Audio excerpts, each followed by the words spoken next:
tuh mulai merasakan bagaimana ternyata efek ketika aku kuliah dulu itu berguna banget.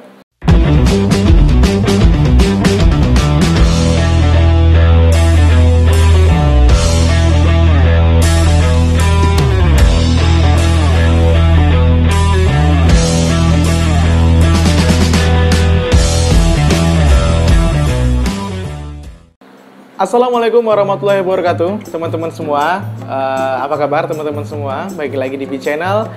Masih sama aku Harus Budi Mama Bro di sini, dan kita masih dalam suasana berpuasa kali ini. Udah mau masuk puasa terakhir, dan mudah-mudahan semakin di akhir Ramadan ini kita semakin giat beribadah ya teman-teman ya. Amin, Allahumma amin. Nah, untuk video kali ini aku pengen ngebahas salah satu topik yang juga mungkin teman-teman udah baca di judul video ini. Aku menganggap topik ini juga merupakan salah satu hal yang penting di dalam dunia arsitektur.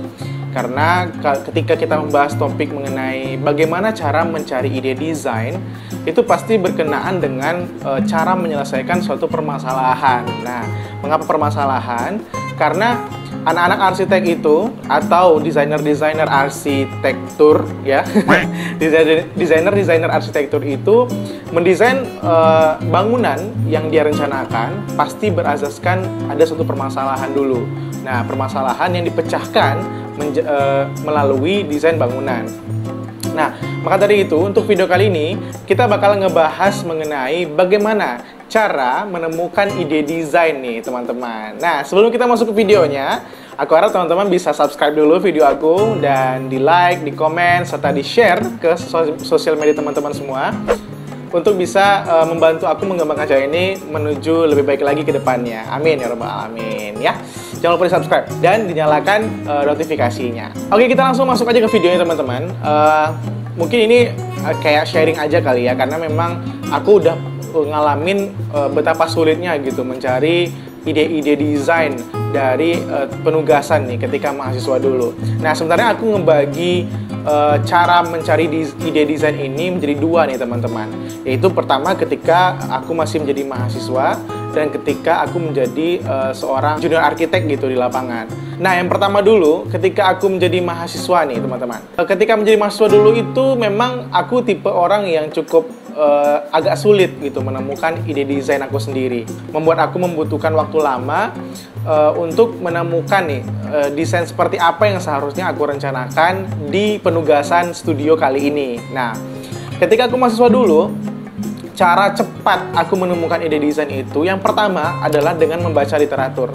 Nah, ini yang selalu ditekankan oleh dosen-dosen pembimbing aku dulu teman-teman, ketika di studio perancangan maupun di mata-mata kuliah lain yang berhubungan dengan perancangan arsitektur. Nah, dulu ketika masih menjadi mahasiswa itu jurnal-jurnal serta segala sesuatu yang mengenai literatur itu pasti kita di push untuk bisa mencari tahunya. Nah, masalah literatur ini bukan hanya di buku-buku teman-teman, bukan hanya di jurnal-jurnal, tapi kebanyakan nih justru aku menemukan ide-ide desain itu dari membaca majalah-majalah, kemudian membaca buku-buku tentang arsitektur yang bukan buku teoristis ya, bukan buku mata kuliah gitu. Tapi aku lebih banyak membaca majalah-majalah, kemudian pembahasan topik-topik di luar mata kuliah. Justru ketika aku mencari buku-buku seperti itu, justru ide desain itu akan lebih banyak bertambah dan akan lebih banyak mendapatkan referensi. Nah, sehingga ide-ide desain kita akan bisa cukup liar nih teman-teman istilahnya gitu ya. Kenapa anak-anak arsi itu juga harus banyak membaca literatur teman-teman? Karena dari literatur inilah kita bisa menemukan prinsip-prinsip desain dari suatu bangunan. Misalkan teman-teman ingin membangun sebuah masjid. Nah, ketika teman-teman ingin mendesain sebuah masjid, otomatis teman-teman harus mencari literatur-literatur dulu mengenai desain-desain masjid yang sudah pernah ada. Nah, literatur-literatur inilah yang kita sebut di dunia arsitektur sebagai preseden nih teman-teman. Nah, preseden ini sendiri akan dikaji sangat luas. Nah, mungkin aku singkat saja di sini teman-teman. Jadi, literatur yang kita dapatkan tadi mengenai masjid tadi akan membimbing kita untuk bisa mendapatkan prinsip-prinsip dari desain masjid itu sendiri teman-teman. Seperti harus menghadap kiblat, kemudian ada batas sucinya, kemudian juga desain kamar mandinya atau toiletnya itu tidak boleh terlalu dekat dengan tempat ibadahnya, dan seterusnya. Nah, hal-hal seperti ini tentunya kita cuma bisa mendapatkannya di literatur-literatur teman-teman pastinya. Nah, untuk mendapatkan ide desain yang selanjutnya, cara yang pernah aku alamin juga ketika mahasiswa, yang kedua itu adalah dengan cara jalan-jalan. Nah, kebanyakan nih pasti teman-teman, anak arsitektur itu hobi banget jalan-jalan. Kenapa? Karena memang di arsitektur kita dituntut untuk bisa melihat-lihat sesuatu yang baru. Nah, bukan hanya melihat-lihatnya di internet ya, seperti di Pinterest atau di Google dan lain sebagainya, tapi kita dituntut untuk juga bisa merasakan ruang itu teman-teman. Merasakan ruang itu sendiri dengan indera kita. Sehingga kita juga akan mengetahui nih bagaimana sih seharusnya zona nyamannya manusia di ruangan seperti ini gitu. Nah, kembali lagi ke contoh masjid kita tadi. Kalau kita ingin mendesain masjid, otomatis teman-teman juga harus cari tahu nih dengan cara jalan-jalan, pergi ke beberapa masjid, contoh-contoh masjid yang udah keren banget menurut teman-teman atau segi arsitekturnya dapat banget. Nah, itu bisa dijelajahi sehingga pengalaman ruangnya itu bertambah teman-teman. Nah, dari situ kita juga bisa menimbulkan ide desain, sehingga desain yang kita keluarkan nantinya, yang kita adaptasikan di desain kita dari presiden kita tadi, otomatis akan lebih luas nih teman-teman. Nah, yang ketiga teman-teman, ini juga merupakan salah satu teknik yang aku terapkan juga ketika mahasiswa dulu untuk mendapatkan ide desain, yaitu dengan cara mensketsa. Nah, mensketsa ini sangat membantu juga buat aku pribadi ya, karena memang ketika aku udah mendapatkan literatur atau ide-ide yang mengenai prinsip desain tadi, otomatis aku mulai mengoret-oret kertas aku nih teman-teman. Misalkan seperti ini teman-teman. Ketika kita merencanakan masjid tadi di sebuah site yang kosong. Nah, otomatis ketika kita sudah membaca literatur mengenai masjid, prinsip-prinsip desain masjid tadi, dan kita mendapatkan kriteria masjid, kemudian tipologi-tipologi masjid, kemudian prinsip-prinsip desain masjid. Nah, di situ kita akan mudah banget untuk membagi pola dari site kita tadi, baik melalui bubble, zonasi, hierarki, dan lain sebagainya. Nah, dari situ teman-teman juga bisa mengolah area entrance, misalnya area entrance masjidnya seperti apa, terus arah kiblatnya kemana, dan lain sebagainya. Dari situ teman-teman juga bukan hanya mencoret-coret ya, bukan hanya sekedar mengoret-oret kertas, tapi sudah memiliki pertimbangan-pertimbangan baik dari sisi alamiah maupun non alamiah. Kalau dari alamiah mungkin dari sisi lingkungan, dan kalau non alamiah dari sisi prinsip desain tadi teman-teman. Nah, untuk yang selanjutnya nih teman-teman, mengapa aku membagi dua? Yang pertama tadi kita udah bahas bagaimana cara aku sendiri ketika ingin mendapatkan ide desain sewaktu masih menjadi mahasiswa. Nah, sekarang ketika aku terjun ke dunia kerja atau dunia praktek, cara mendapatkan ide desain itu mulai berubah.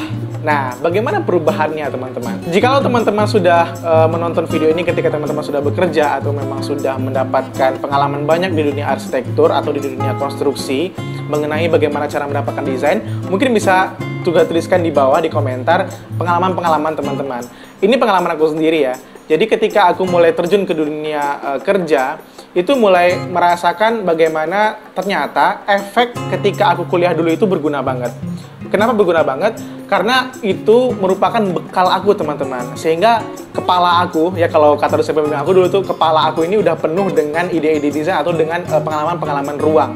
Sehingga ketika aku terjun ke dunia kerja, ditugaskan untuk menghandle atau men-charge satu desain, aku otomatis udah tahu nih referensinya seperti apa.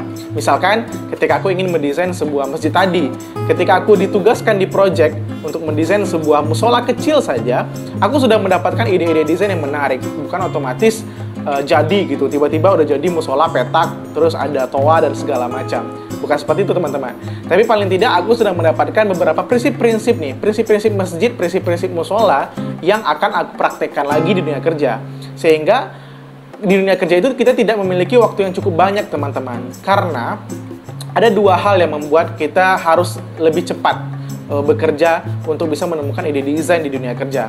Yang pertama adalah timing. Timing itu mempengaruhi kinerja kita teman-teman. Jadi biasanya sih junior-junior arsitek itu sudah memiliki pengalaman-pengalaman ruang, memiliki literatur-literatur di dalam kepalanya, sehingga ketika mencari ide desain itu akan lebih dimudahkan gitu. Bukan gampang ya, tapi lebih dimudahkan dengan pengalaman-pengalaman tersebut. Nah, yang kedua adalah dari tuntutan klien. Nah, tuntutan klien ini juga membuat kita harus bekerja dan menemukan ide desain itu lebih cepat, teman-teman. Karena kalau misalnya kita terlalu lama menemukan ide desain, otomatis klien juga mungkin udah nggak sabar pengen ngelihat hasil dari desain yang mereka inginkan. Sehingga kembali lagi, timing lagi kan teman-teman. Jadi kita nggak punya banyak waktu gitu untuk bisa menemukan ide desain ketika waktu kita kuliah dulu. Nah, itulah perbedaan teman-teman. Bagaimana cara aku mendapatkan ide-ide desain. Mungkin teman-teman juga punya pengalaman tersendiri dari pengalaman kuliah dulu maupun sekarang pengalaman udah bekerja. Nah, mungkin bisa dituliskan di bawah di komentar bagaimana sih pengalaman teman-teman mendapatkan ide-ide desain tersebut. Nah, kalau dari aku sendiri sih seperti itu ya, yang aku rasakan sampai saat ini. Dan mudah-mudahan video ini juga membantu teman-teman yang apalagi anak-anak arsi yang buntu banget pengen mendapatkan ide desain, seperti apa sih cara yang tepat dan efektif untuk mendapatkan ide desain. Kalau menurut aku sih dari pengalaman aku sendiri seperti itu. Mungkin teman-teman bisa mendapatkan cara atau style sendiri untuk bisa mendapatkan ide desain teman-teman. Nah, intinya teman-teman, pesan aku di video ini adalah aku tidak menyarankan teman-teman untuk bisa mengkopas ide desain orang lain langsung ke konsep teman-teman. Tapi kita bisa mengolah kembali ide desain orang yang sudah terdahulu mendesain suatu bangunan yang sama dengan kita fungsinya untuk bisa diadaptasikan di fungsi atau di konsep kita. Sehingga tidak terlalu kentara teman-teman, tidak terlalu meniru desain itu.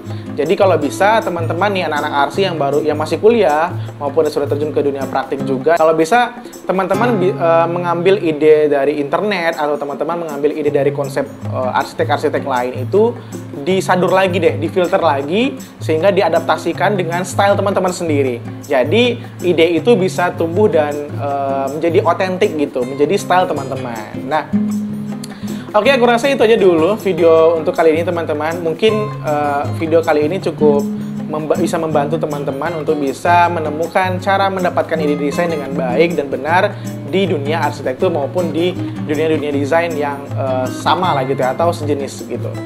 Nah, itu aja dari aku. Jangan lupa di subscribe channel ini sebelum ditutup ya, sebelum ditonton sampai habis.